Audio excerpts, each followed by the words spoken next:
programa Outras Palavras, um oferecimento Sindiúte MG, Sindicato Único dos Trabalhadores em Educação de Minas Gerais. Atualidade.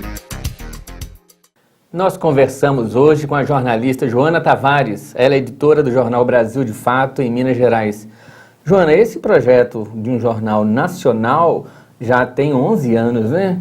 E eu imagino que seja uma dificuldade muito grande ter um jornal com uma linha editorial mais alternativa. E ainda mais hoje no Brasil, quando nós estamos discutindo a democratização da comunicação, é um projeto, então, muito importante para os movimentos sociais, não?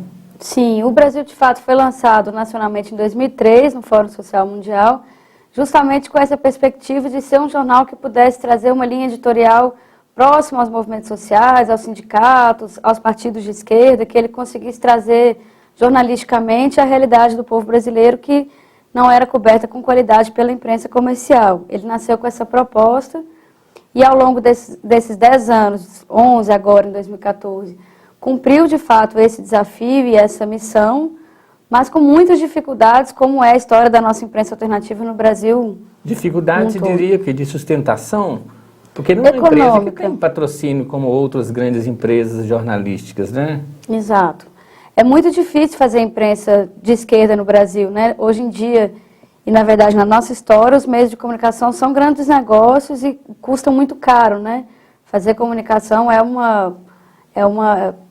caro, é difícil. Sim, então, houve inclusive uma expectativa de que com a eleição do Lula, que foi naquele mesmo ano em que foi lançado o jornal, haveria uma desconcentração da verba publicitária oficial, né, do governo federal e dos governos estaduais e municipais, que em grande medida também sustentam esses veículos de comunicação comerciais, hegemônicos, mas isso infelizmente não aconteceu. Isso que você está dizendo é muito interessante, para que todos saibam, que a maior parte da verba publicitária do governo federal, estadual e municipal vão para os grandes veículos, né? Exato. Ou seja, é a Rede Globo, é a Itatiaia, é o Estado de Minas, que abocanha a maior parte desse bolo. E os veículos pequenos, seja o Brasil de Fato, seja um jornal de interior, emissora de interior, acaba ficando com pouco ou nada, né? Exatamente. Não seria possível criar um fundo de desenvolvimento dessa mídia alternativa no Brasil? Claro, isso é essencial, isso garante, é um dos pilares que poderia garantir que a nossa democracia pudesse ser consolidada, né? Porque é fundamental a expressão de grupos diferentes na sociedade através da comunicação de massa, que eles possam ter mais canais para se comunicar, para se expressar. Sim. E isso, infelizmente, está bem ainda distante, apesar de toda a luta que empreendemos, tanto fazendo a comunicação como lutando por mudanças no próprio marco legal. Isso ainda é um caminho. O Brasil, de fato, é uma concretização desse desafio de fazer comunicação alternativa. Ô, Joana, e aqui em Minas Gerais, o projeto do Brasil de Fato está completando agora 1 ano, né? Além das dificuldades financeiras que eu imagino que possa ter no tipo de empresa desse caráter, como é que é a linha editorial? Vocês enfrentam dificuldade para fazer um jornalismo independente aqui?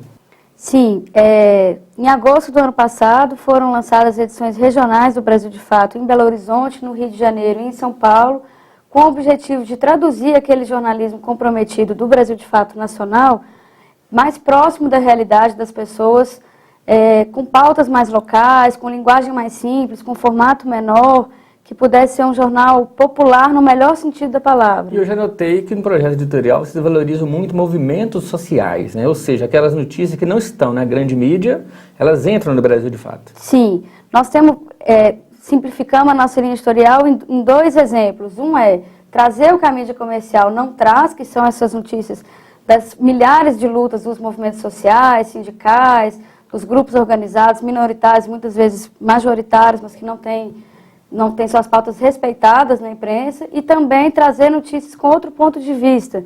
Às vezes a imprensa comercial cobre determinado tema, assunto, né? Não é tudo que é invisibilizado, mas a gente tenta trazer sempre, por exemplo, no caso da cobertura de uma greve, sempre ouvir o trabalhador. Isso parece tão óbvio, mas nem sempre acontece. A mídia comercial tem muitos filtros, né? Filtros políticos, filtros econômicos, né? E o Brasil, de Fato, não é um jornal vendido em banca, né? Como é que é feita a distribuição dele? É um jornal gratuito, é distribuído toda sexta-feira nas ruas de Belo Horizonte, em algumas cidades da Grande BH, e também pela internet, e sobrevivemos com anúncios. Atualmente são a maioria de organizações sindicais, mas queremos também expandir para que a gente possa ter uma tiragem maior e chegar no estado como um todo. Queremos falar com mais que só os belo-horizontinos, mas no estado de Minas Gerais como um todo. Ok, Joana, obrigado. Vida longa, Brasil de Fato. Parabéns pelo trabalho. Obrigada.